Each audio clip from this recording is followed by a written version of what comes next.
സ്കൂളുകളിൽ നീന്തൽ പരിശീലനം വ്യാപിപ്പിക്കുമെന്ന് മന്ത്രി വി ശിവൻകുട്ടി. അമ്പലത്തറ പൂജപ്പുര UP സ്കൂളിൽ നടത്തിയ സ്വിം സേഫ് പ്രോഗ്രാം വിദ്യാഭ്യാസ മേഖലയിൽ ശ്രദ്ധേയമായ ചുവടുവയ്പ്പാണെന്ന് അദ്ദേഹം പറഞ്ഞു.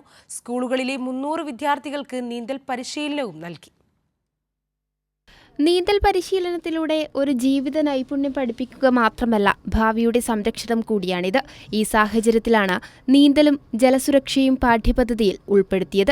അമ്പലത്തറ പൂജപ്പുര UP സ്കൂളിൽ നടത്തിയ സ്വിം സേഫ് പ്രോഗ്രാം വിദ്യാഭ്യാസ മേഖലയിൽ ശ്രദ്ധേയമായ ചുവടുവയ്പ്പാണെന്നും മന്ത്രി പറഞ്ഞു.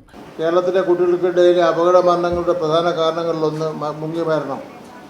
നദികൾ, തടാകങ്ങൾ, തീരദേശ പ്രദേശങ്ങൾ എന്നിവയുടെ വിശാലമായ ശൃംഖലയ്ക്കുള്ള നമ്മുടെ സംസ്ഥാനത്തിൻ്റെ സവിശേഷമായ ഭൂമിശാസ്ത്രം കണക്കിലെടുക്കൽ ജലസുരക്ഷാ വിദ്യാഭ്യാസത്തിൻ്റെ ആവശ്യകത മുമ്പൊരിക്കലും ഇത്ര നിർണായകമായിട്ടില്ല.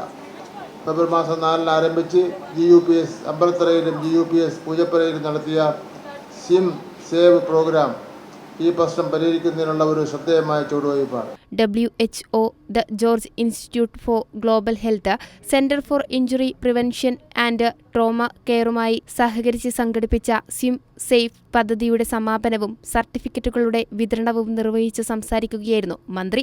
അമ്പലത്തറ പൂജപ്പുര സ്കൂളുകളിലെ 300 വിദ്യാർത്ഥികൾക്കാണ് നിലവിൽ നീന്തൽ പരിശീലനം നൽകിയത്. നീന്തൽക്കുള നിർമ്മാണത്തിനും പരിശീലനത്തിനുമായി 10 ലക്ഷം രൂപയാണ് വിനിയോഗിച്ചത്. സ്കൂൾ തല സംരംഭങ്ങൾക്കപ്പുറം നീന്തൽ വിദ്യാഭ്യാസം പ്രോത്സാഹിപ്പിക്കുന്നതിനും ജലസുരക്ഷാ അവബോധം വർദ്ധിപ്പിക്കുന്നതിനുമായി സംസ്ഥാന സർക്കാർ വിവിധ പരിപാടികളും നടപ്പാക്കി വരികയാണ്. കൈരളി ന്യൂസ്, തിരുവനന്തപുരം.